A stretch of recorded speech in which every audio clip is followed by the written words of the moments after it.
Well, a local New Brighton author has written a series of books based on her life in show business. Let's meet Chrissy Fournier.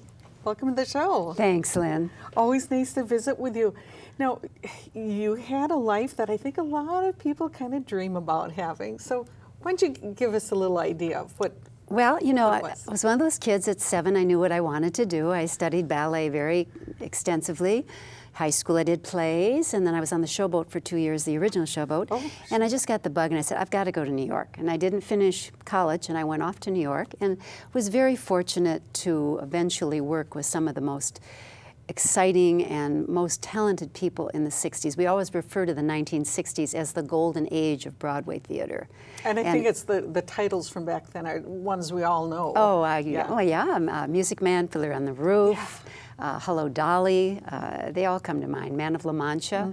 And I was very fortunate to get cast in 2 national tours of How to Succeed in Business Without Really Trying, which led to an engagement in Tokyo of West Side Story. And then when I returned, I got involved and cast in the original Company of Sweet Charity on Broadway, starring Gwen Verdon, who was a legend in her time, and directed and choreographed by the incomparable Bob Fosse. So, you know, I was birthed in this business with some of the most incredible people, Neil Simon, Dorothy Fields, of course, Cy Coleman, Frank Lesser, Abe Burrows. These were all the greats of the 60s. So here was this kid from Minnesota just thrown in the middle of it all, and it was just a thrill. Yeah. An absolute thrill.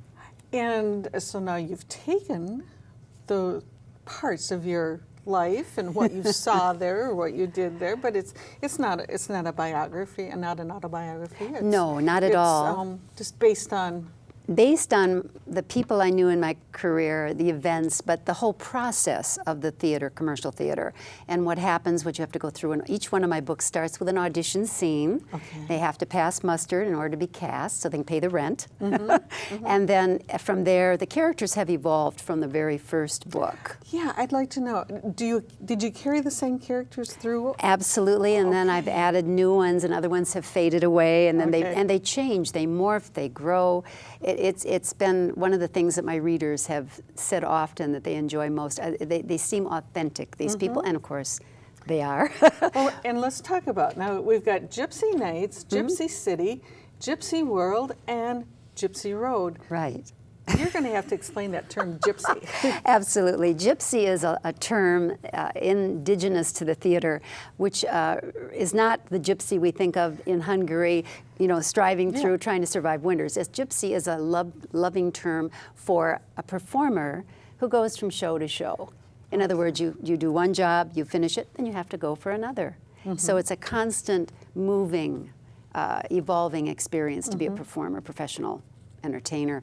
The first book actually is based on that first tour because I found in my scrapbook what we call a route sheet, which has the cities, the dates, and the theaters, the venues we play. And they give these to the company members so they can follow along and write their grandmother, say, oh, I'm going to be in Omaha. Please come out and see me.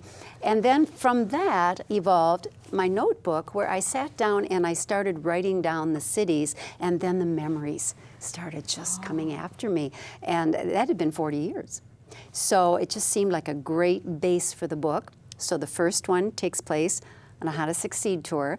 The second one is an original Broadway show, not Sweet Charity, but the whole process of these people coming off the road and getting into an original show in New York. And the third one, that show, has an international engagement in Tokyo, Japan, which I did actually with West Side Story. So all of that wonderful memory of the cultural change and the various events there and just the hospitality of the Japanese and how much they revered the performing artists, especially Americans. The film West Side Story had run 2 years sold out over there, so the Japanese were just hot for musical theater, so we fit right in.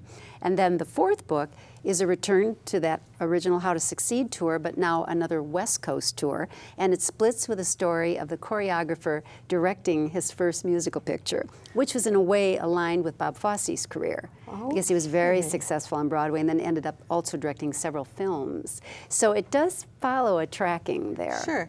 And now this is behind the scenes. I think people love behind the scenes books. I agree. I agree. In fact, I'll tell you very quickly, I was being interviewed one time, patched in on a radio show, and the woman who actually was the host had been a theater actor for years, and she got into television. And she said, well, all right, let's say I've never been to the theater.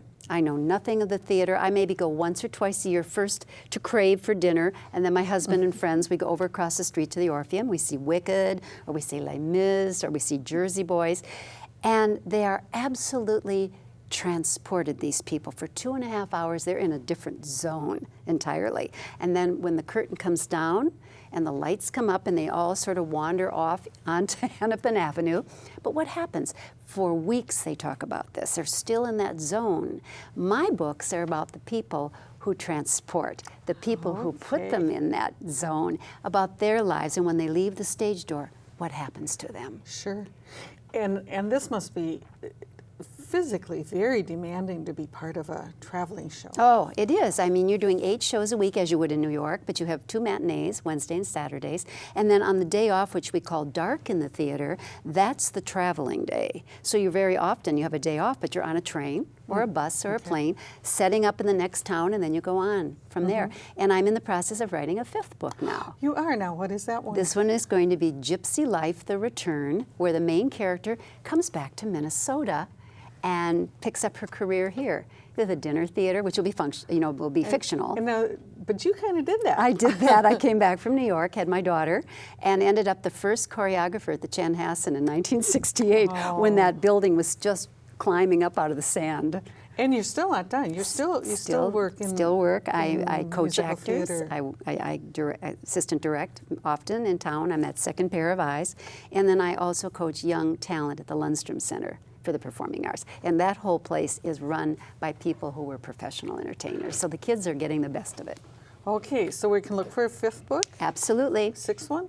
Oh, yes. Oh, yes. Oh, yes. There's You're a lot already of thinking that one, material. too? The wheels are always turning, Lynn. Yes.